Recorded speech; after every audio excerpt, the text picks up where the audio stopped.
লাফিয়ে পড়তে হবে, এবার তাকে লাফিয়ে পড়তেই হবে। এমন সময় দূর থেকে একটা চিৎকার শোনা গেল।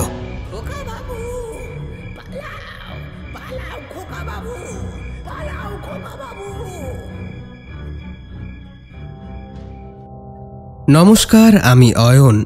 গল্প কথা 2.0-তে আপনাদেরকে জানাই স্বাগত। আজকে আপনারা শুনবেন স্বপন খুড়োর কাহিনী, ত্রিমহলা বাড়ির গ্রাস।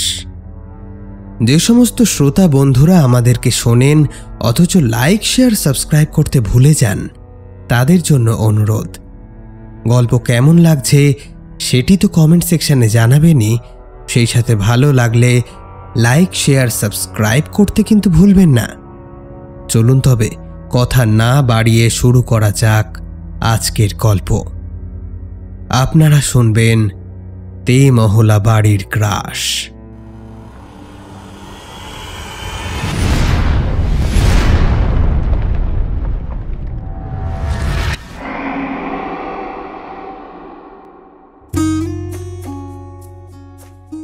প্রবেশিকা পরীক্ষা শেষ করে অভিরাম জেদ ধরল, এবার সে মামার বাড়ি যাবেই। এত বয়স হয়েছে অথচ একবারও মামার বাড়ি যায়নি। খাস কলকাতায় বাস তার, আর মামারা থাকে অজগ্রামে। পশ্চিম বাংলার ছোট্ট একটা রেল স্টেশনে নেমে 12 মাইল গরুর গাড়ির পথ। মামার বাড়ি মাথাভাঙা গ্রামে। এত ঝক্কি পুইয়ে মামার বাড়ি যেতে হবে বলে হয়তো মামার কখনো যায়নি সেদিকে।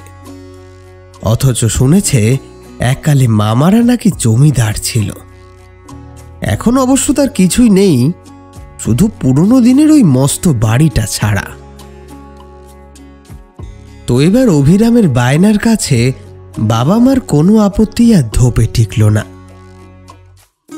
ফের কখন আবার মায়ের মতি পাল্টায়, সেই আশঙ্কায় সেও দেরি না করে একদিন শ্রী দুর্গা বলে বেরিয়ে পড়ল মামার বাড়ির উদ্দেশ্যে। মাথাভাঙা গ্রামে তার মামার বাড়ির এককালে খুব হাঁক ডাক ছিল। এখন বাড়ির লোকজন সব মরতে মরতে এসে দাঁড়িয়েছে ছোট মামা আর মামিতে। দুজনেরই অনেক বয়স, ছেলেপুলে নেই। বিরাট 3 মহল বাড়িতে 2টি প্রাণী কোনো রকমে দিন গুজরান করেন। রওনা হওয়ার আগে অভিরামের বাবা তার ছোট মামার নামে টেলিগ্রাম করে দিয়েছিলেন, তাই আশা ছিল স্টেশনে গরুর গাড়ি থাকবে।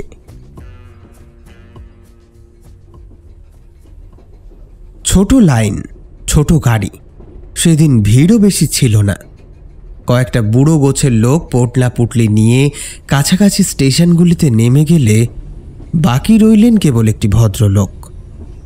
বয়সে তিনি অভিরামের চাইতে বেশ বড়, ক্রমাগত বিড়ি ফুঁকছেন আর দুলছেন।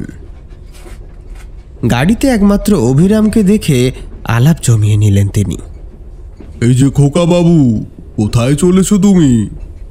আমি খোকা বাবু নই, আমার নাম অভিরাম চট্টোপাধ্যায়। বেশ বেশ, তা অভিরাম বাবু কত দূর যাওয়া হবে শুনি? যাব আমার মামার বাড়ি মাথাভাঙা। মাথাভাঙা? আমিও তো মাথাভাঙা যাচ্ছি। কোন বাড়িতে যাবে তুমি? অভিরাম এইবার নড়ে চড়ে বসল। তাহলে মামার বাড়ির গ্রামের একজন লোক পাওয়া গেল বটে। জবাব দিল, আমার ছোট মামার নাম শ্রী শক্তিসুন্দর চক্রবর্তী। নামটা শুনেই ভদ্রলোক কেমন যেন চমকে উঠলেন। তারপর মুখের ভাবটা চট করে বদলে নিয়ে বললেন, ও চক্রবর্তী বাড়ি যাচ্ছ গো? তা বেশ, কিন্তু তোমার বাবা মা ওখানে যেতে মানা করেননি? অভিরাম হেসে ফেলল। বারে, মামার বাড়ি যেতে বারণ করবেন কেন? ম্যাট্রিক পরীক্ষা হয়ে গেছে, তাই কিছুদিন মামার বাড়ি থেকে আসব, একটা নতুন জায়গা তো দেখা হবে। ভদ্রলোক চোখ বুজে বিড়ি টানতে টানতে মাথা নেড়ে আপন মনেই যেন বললেন, তা যদি থাকতে পারো সে তো ভালো কথাই। ভদ্রলোকের কথাবার্তা অভিরামের আদৌ ভালো লাগলো না। মামার বাড়িতে কে না থাকতে পারে?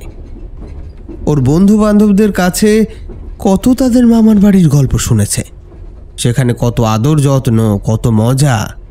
নিশ্চয়ই তার ছোট মামার সঙ্গে এই ভদ্রলোকের ঝগড়া আছে, নইলে এমন কথা কেউ বলে নাকি।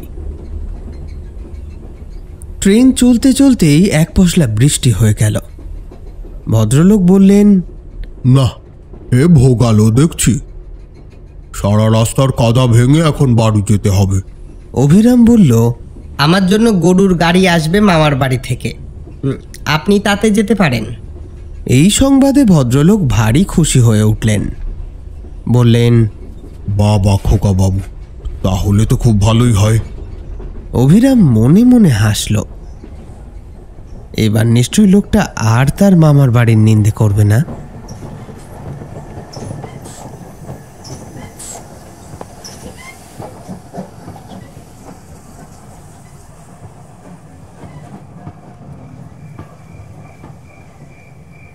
মাথাভাঙা স্টেশনে যখন গাড়ি এসে পৌঁছলো তখন বেশ রাত হয়ে গিয়েছে। স্টেশন থেকে বেরোতেই চষা ভিজে মাটির গন্ধ ঠান্ডা বাতাসে পাওয়া গেল। দুই পাশের ঝোপঝাড় জঙ্গলে রাশি রাশি জোনাকিরা যেন লণ্ঠন ধরে পথ খুঁজে বেড়াচ্ছে।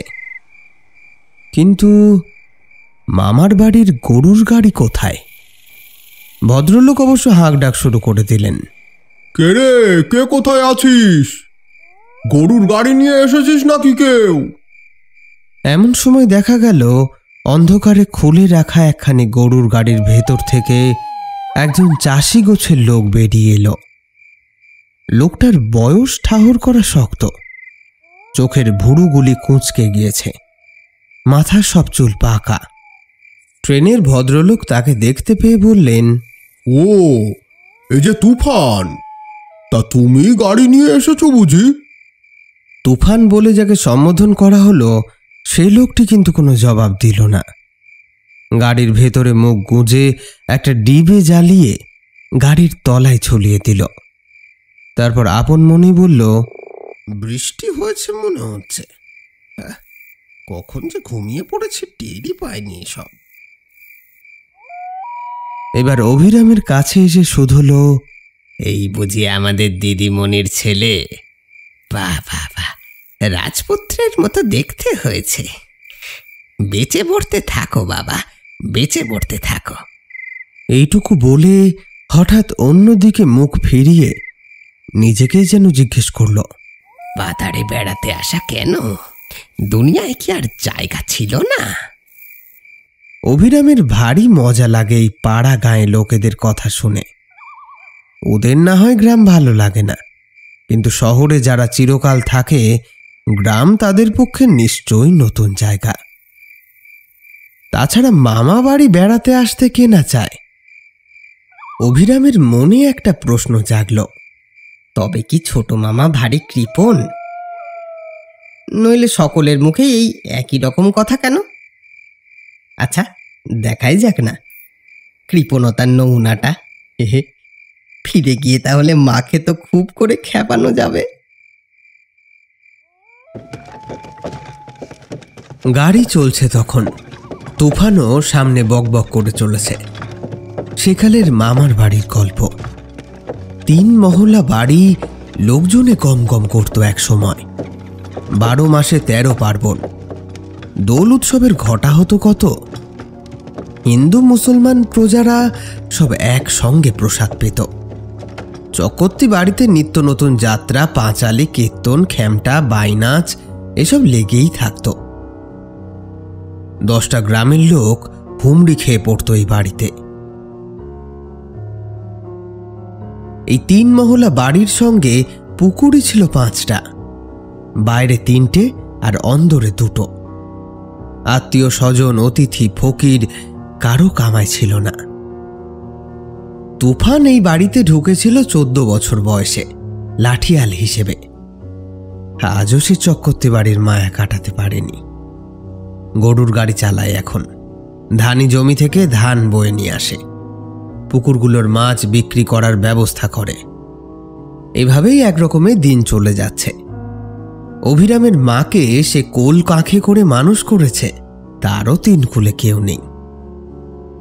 ওদিকে ছোট বাবুরও কোনো ছেলেপিলে হলো না, তাই কেউ কাউকে ছাড়তে পারে না। জীবনের শেষ দিন পর্যন্ত বোধহয় এইভাবেই চলবে। ট্রেনের সেই ভদ্রলোক খানিকটা আগেই নেমে গিয়েছিলেন। সারাটা পথ তিনি বিশেষ আর কোনো কথাই বলেননি। আর অভিরাম চোখ দুটো বড় বড় করে কেবল তুফানের কথা গিলছিল আর ক্রমাগত হুঁ হাঁ করে যাচ্ছিল। অবশেষে গাড়ি এসে ঢুকল চক্রবর্তী বাড়ির বাইরের মহলের প্রাঙ্গণে। চারিদিকে যে নকশা কাটা লোহার রেলিং ছিল ভেঙে খসে পড়েছে সেটা। বিরাট বাড়িটা যেন রূপকথার গল্পের নিঝুম পুরী। 3 মহল্লা বাড়ির একেবারে শেষ প্রান্তে মামা মামি থাকেন। গোটা কয়েক উঠোন আর ভাঙা দরজা পেরিয়ে সেখানে পৌঁছতে হয়। ওরা ঢোকার সঙ্গে সঙ্গে কতগুলো বাদুর ডানা ঝটপট করতে করতে উড়ে গেল। চামচিকের দল ভাঙা কার্নিসের পাশে পাখা ঝাপটাতে লাগল। তুফানের পেছন পেছন অভিরাম চোখ ভরা কৌতূহল আর মন ভরা স্বপ্ন নিয়ে এগিয়ে চলে।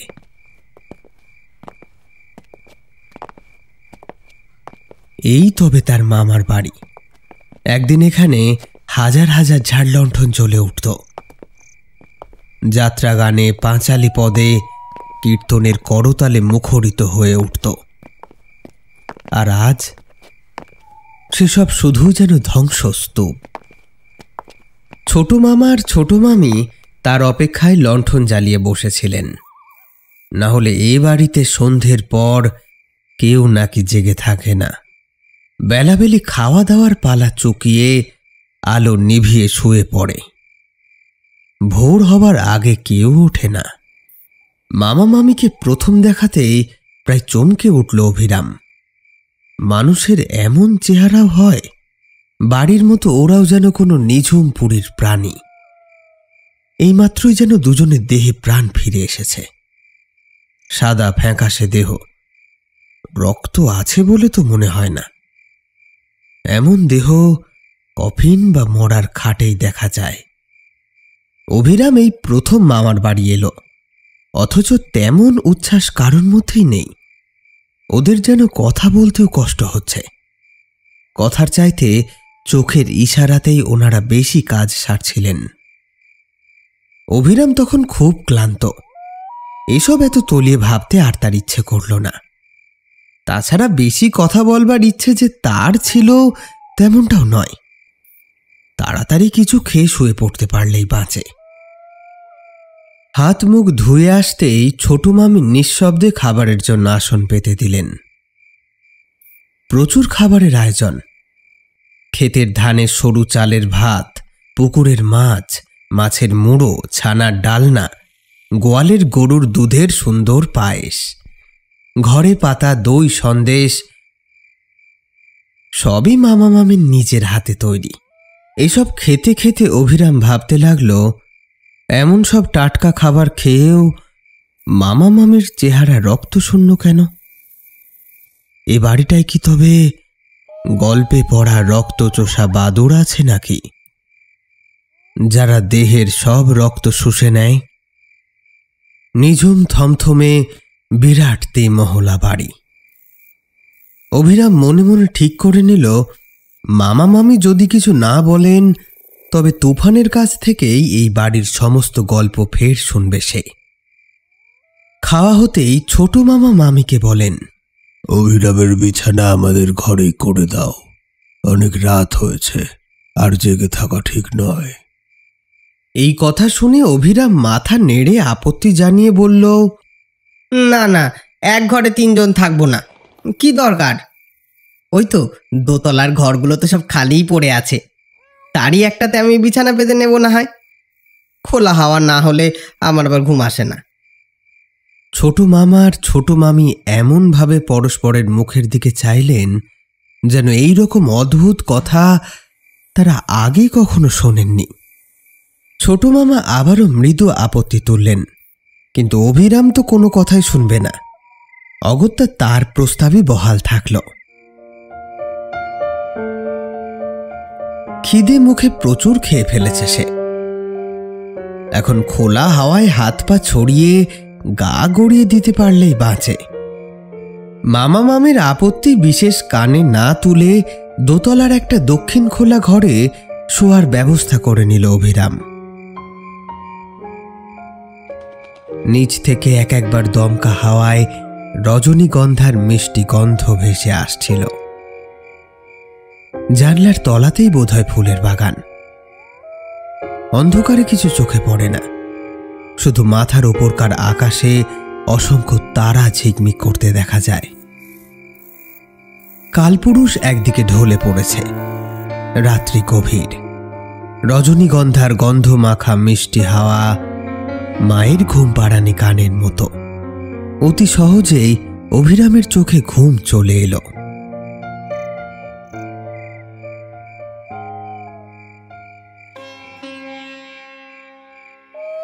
অনেক রাতে ঘুমের ভেতর একটা মৃদু অথচ স্পষ্ট গানের কলি শুনে অভিরামের তন্দ্রাটা কেটে গেল। ঘুম ভাঙলেও চট করে কিন্তু সে তাকাতে পারল না। তার পাশের ঘর থেকে গানটা ভেসে আসছে। ধীরে ধীরে যখন সে চোখ মেলে চাইল, দেখল তার ঘর আর পাশের ঘরের মধ্যে যে বড় দরজাটা বন্ধ ছিল সেটাই এখন একেবারে খোলা। তারই ভেতর মৃদু আলোকে চোখে পড়ছে এক মহিলা গুনগুন করে গান গাইতে গাইতে সোনার কাজ করা দামি চিরুনি দিয়ে চুল আঁচড়াচ্ছেন। মহিলার সারা গায়ে জড়োয়ার ভারী গয়না, নাকে শিকলি টানা মস্ত মতিদার নথ ঝকঝক করছে। গা ভর্তি এত গহনা পরা মহিলা কমই দেখেছে অভিরাম। এ বাড়িতে ছোট মামা আর মামি ছাড়া তো কেউ থাকে না, এ কথাই তো সে জানত। তাহলে এই মহিলাটি কে? হয়তো ছোট মামির কোনো আত্মীয় এসে থাকবে। না, তাহলে তার উপরে এসে শোয়াটা ঠিক হয়নি। বিছানা থেকে উঠে নিচের ঘরে যাবে কিনা ভাবছে, হঠাৎ খেয়াল হলো শোবার সময় তো সে ঘরের আলো নিভিয়ে শুয়েছিল, তবে ফের কি জানল? চারপাশে চোখ ফেরালো অভিরাম। কোথাও লণ্ঠন বা অন্য কোনো কিছু দেখতে পেল না। তাহলে ঘরের আলোর উৎসটা কোথায়? অবাক হয়ে যখন এসবই ভাবছে, হঠাৎ উঁচু থেকে একটা বেলোয়ারি ঝাড় লণ্ঠন সশব্দে ভেঙে পড়লে যেমন শব্দ হয়, সেই জাতীয় একটা আওয়াজে চমকে উঠল। তৎক্ষণাৎ পাশের ঘরের দিকে তাকাতেই শিউরে উঠল অভিরাম। পাশের ঘরে থাকা মহিলাটি হঠাৎ ফিরে তাকিয়েছেন। দেখতে সে বেজায় সুন্দরী, কিন্তু তার মাথা থেকে শুরু করে চোখের ভ্রু পর্যন্ত কে যেন দায়ের কোপে কেটে ফেলেছে। ফিনকি দিয়ে রক্ত পড়ছে সেখান থেকে। অভিরাম সেই মহিলার দিকে তাকাতেই মহিলাটা খিলখিল করে হেসে উঠলেন।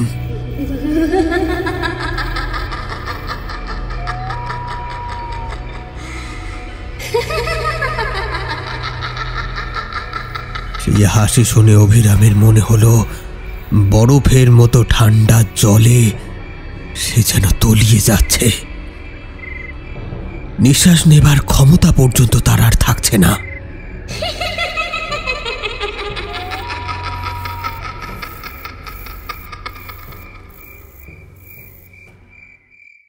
অভিরামের যখন জ্ঞান হলো, তাকিয়ে দেখল ঘর আবার আগের মতোই অন্ধকার। তবে এবার আর একটা ব্যাপার খেয়াল করল। সেই অন্ধকারের ভেতর খুব কাছেই ফিস ফিস কথাবার্তার শব্দ। কারা যেন বিছানার কাছে হেঁটে বেড়াচ্ছে। একটা দুটো নয়, অনেক লোক। অন্ধকারে চেষ্টা করেও অভিরাম কিন্তু কাউকে দেখতে পেল না। বেজায় ঘাবড়ে গিয়ে অভিরাম বিছানা থেকে উঠে অন্ধকারের মধ্যেই ছুটে পালাতেই যাবে, এমন সময় টের পেল তার সারা শরীর যেন বিছানার সঙ্গে আটকে গিয়েছে, নড়বার ক্ষমতা নেই। ঘাড় আর পিঠের পাশ দিয়ে কুলকুল করে ঘাম ছুটছে, কিন্তু পাশ ফেরবার কিংবা ঘাম মুছে নেওয়ার ক্ষমতাটুকুও যেন লোপ পেয়েছে তার। থম মেরে পড়ে আছে। এমন সময় হঠাৎ পাশের ঘরের দিকে চোখ পড়তেই আবারও দেখল সেই মৃদু আলো। কয়েকজন ভদ্রলোক ঘরের মেঝেতে খেতে বসেছেন। দেখে মনে হয় খুব বড় লোক। হাতে ঝকমক করছে দামি আংটি, গলায় সোনার চেন, কোঁকড়া চুল গৌড় বর্ণ, পরনে দামি ধুতি শার্ট। নানা রকম খাদ্যের আয়োজন করা হয়েছে। থালার পাশে সারি সারি বাটি। অভিরাম অবাক হয়ে তাকিয়েছিল। এমন সময় হঠাৎ তার নজরে পড়ল মানুষগুলোর পেছনে তলোয়ার আর লাঠি হাতে দুশ্মন চেহারার কতগুলো ষণ্ডা মতো লোক উঁকি ঝুঁকি মারছে। তার পর মুহূর্তে শুনতে পেল বুক ফাটা চিৎকার। এদিকে অভিরামের উঠবার ক্ষমতা নেই, তবু সে দু চোখ বিস্ফারিত করে দেখল যমদূতের মতো ষণ্ডা লোকগুলো খেতে বসা মানুষগুলোর উপরে ঝাঁপিয়ে পড়েছে। দেখতে দেখতে লাল রক্তে থালার ভাত পর্যন্ত রাঙা হয়ে গেল। সোনার গয়নাগুলোকে কাড়াকাড়ি করে তারা ছিনিয়ে নিতে লাগলো। বুক ফাটা চিৎকার আর শয়তানের অট্টহাসি সেই মহলা বাড়ির এক প্রান্ত থেকে অন্য প্রান্তে বৃথায় ছুটে বেড়াতে লাগলো। তারই ভেতর কোথায় একটা বিড়াল ম্যাও ম্যাও করে বিকট শব্দে ডেকে উঠল যেন। অভিরামের কিছু আর মনে নেই। তারপর সূচিভেদ্য অন্ধকারের মধ্যে আবারও তলিয়ে গেল সে।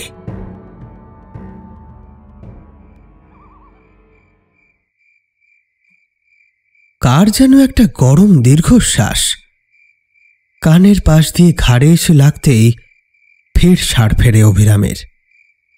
গতকাল অনেকটা পথ ট্রেনে, তার উপর ছোট মামির আদরে খাওয়া হয়েছে প্রচুর। অভিরামের মনে হলো সবটাই হয়তো তার নিছক স্বপ্ন। কাল মামিকে বলতে হবে রাত্রে এত খাওয়ার আয়োজন না করতে। অন্ধকারে বালিশটা আঁকড়ে আবারও পাশ ফিরে শুতেই যাবে, এমন সময় অভিরামের মনে হলো এক ঝাঁক চামচিকে উড়ে বেড়াচ্ছে ঘরের ভেতর।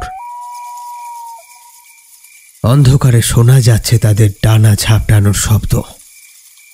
ঘরের কোণে আলমারির কাঁচে বড় বড় ছবির আশেপাশে কেবলই ডানা ঝাপটে ত্রস্তে উড়ে বেড়াচ্ছে। অশুভ কিছুর ইঙ্গিত পেয়েছে যেন।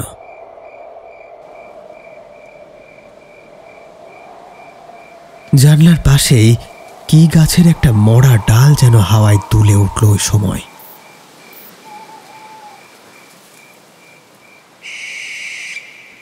একটা কাল পেঁচা এমন বিকট স্বরে চিৎকার করে উঠল যে অভিরামের অন্তরাত্মা পর্যন্ত কেঁপে উঠল।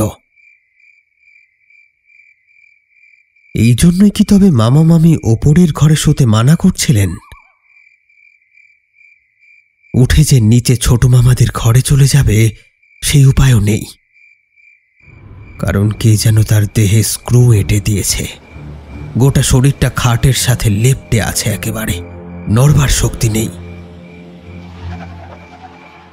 অভিরাম মনে মনে ভাবল, তার মানে এই জন্যই তার মামা মামি এ বাড়ি ছেড়ে চলে যেতে পারে না। কোনো কায়াহীন কিছু রোজ রাতে তাদের দেহের রক্ত শুষে খায়। এসব ভাবতে গিয়ে এই অবস্থার ভেতরেও হেসে ফেলল সে।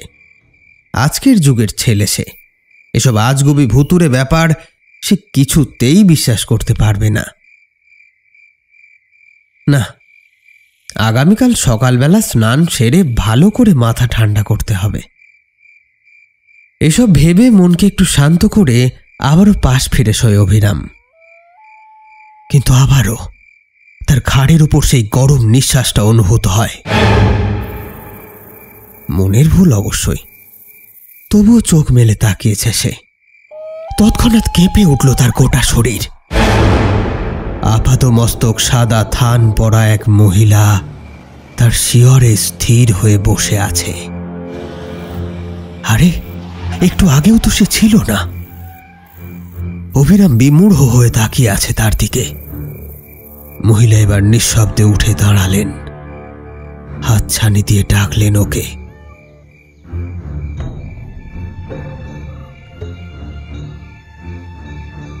দারুণ বিস্ময়ে অভিরাম টের পেল খানিকক্ষণ আগেও তার যে দেহ পাথরের মতো অসাড় হয়ে পড়েছিল, এখন তার নিজের অজান্তে সেটা উঠে দাঁড়িয়েছে। অন্ধকারের মধ্যে আবারও সেই হাতছানি অস্পষ্টভাবে ফুটে উঠল। অভিরাম উঠে দাঁড়ালো। এবার হাতছানি উপেক্ষা করার মতো ক্ষমতা নেই তার। দোতলার সিঁড়ি দিয়ে নিচে নামতে লাগলো। সাদা থান পরা ওই মহিলাকে তার ঘরে কখনই বা ঢুকলো একবারও মনে হলো না অভিরামের। কি এক দুর্নিবার আকর্ষণে সে সিঁড়ি দিয়ে নেমে একের পর এক ভাঙা দরজা পার করে মহলের পর মহল পেছনে ফেলে একেবারে ডান দিকের বাগানে এসে উপস্থিত হলো।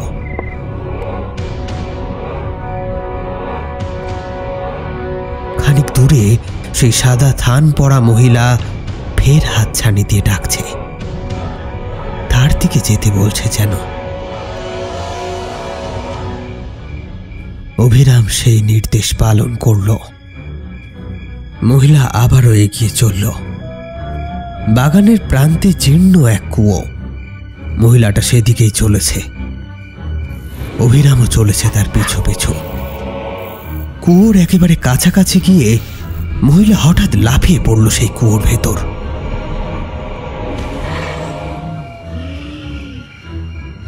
তার পিছু পিছু আসা অভিরাম মন্ত্রমুগ্ধের মতো তাকে অনুসরণ করতে থাকল।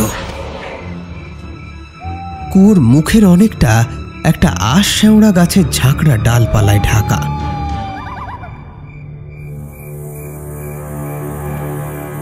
অমোঘ হাতছানির টানে অভিরামও হাজির হলো সেই কুয়োর কাছে।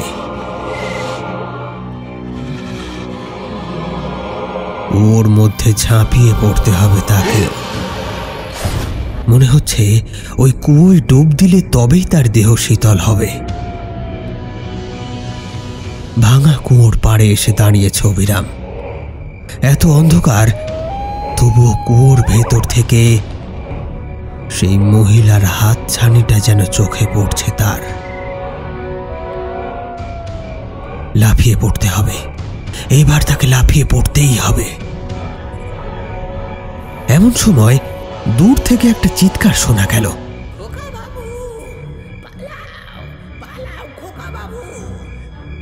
তুফান ডাকছে তার কুঁড়ে ঘরের দাওয়া থেকে। 3 মহলা দালানে সে শোয় না, বাইরে একটা কুঁড়ে তৈরি করে তাতে থাকে। সেখান থেকেই ডাকছে। এদিকে কুয়োর ভেতর থেকে শীতল হাতছানি, আর ওদিকে দূর থেকে তুফানের চিৎকার। এই দুইয়ের প্রভাবে হঠাৎ যেন ঘুম থেকে জেগে উঠল অভিরাম। আরে, তাই তো, এ কি করতে যাচ্ছিল সে? পুরো অতল কুয়োর মধ্যে ঝাঁপিয়ে পড়তে যাচ্ছিল। তখনও তুফানের চিৎকারটা দূর থেকে ভেসে আসছে তার কানে।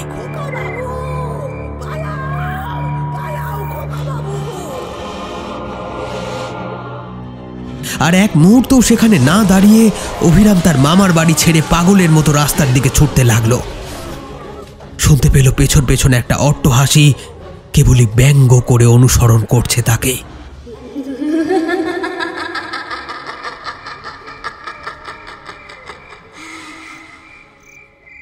কতক্ষণ ছুটেছে একেবারেই খেয়াল নেই। হঠাৎ একটা লোকের গায়ের উপর হুমড়ি খেয়ে পড়তেই চমকে উঠল। আরে, এ তো সেই গতকালের ট্রেনের যাত্রী ভদ্রলোক। উনিও বেজায় অবাক হয়েছেন অভিরামকে দেখে।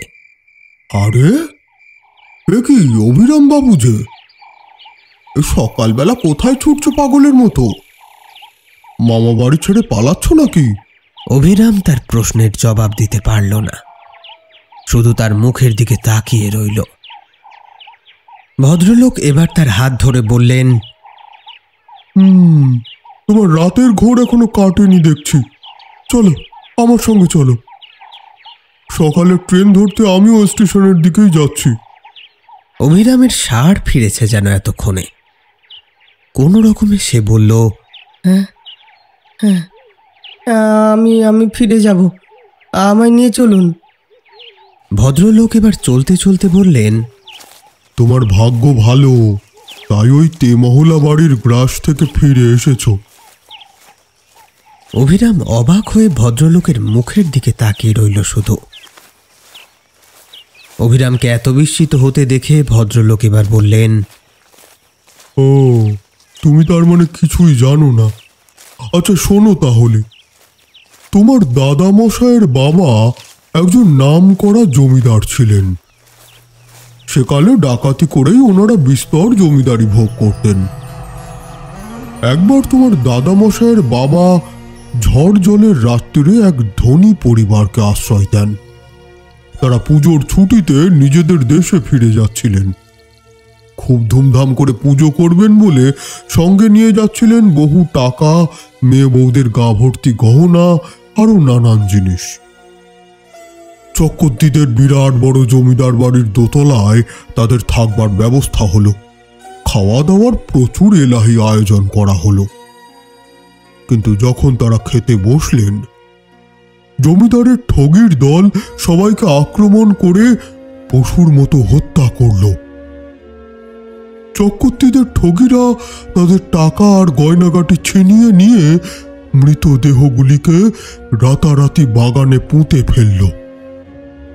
এমন ঘটনা এই প্রথম নয়, তার আগেও হয়েছিল অনেক। প্রতিবারই ওই লুঠের টাকাতেই তাদের রমরমা বাড়ত। কিন্তু সেবার ব্যতিক্রম ঘটে গেল। মা দুর্গার পুজো করতে গ্রামের বাড়িতে যাচ্ছিলেন সেই রাতের অতিথি পরিবার। তাই তাদেরকে মেরেই যখন তাদের সমস্ত সম্পত্তি কেড়ে নেওয়া হলো, মা দুর্গার অভিশাপই বোধহয় লেগে গেল জমিদারদের উপর। সেই থেকে অন্ধকার রাত্রিরে নিশির ডাকে বিছানা ছেড়ে উঠে চক্রবর্তী বাড়ির কত মানুষ যে ওই বাগানের কুয়োতে ঝাঁপিয়ে পড়ে প্রাণ হারিয়েছে তার আর লেখাজোখা নেই। এই করেই তো আজ ওই 3 মহলা বাড়ি একেবারে শ্মশান বনে গিয়েছে। তোমার ছোট মামা, উনি চক্রবর্তী বাড়ির শেষ বংশধর।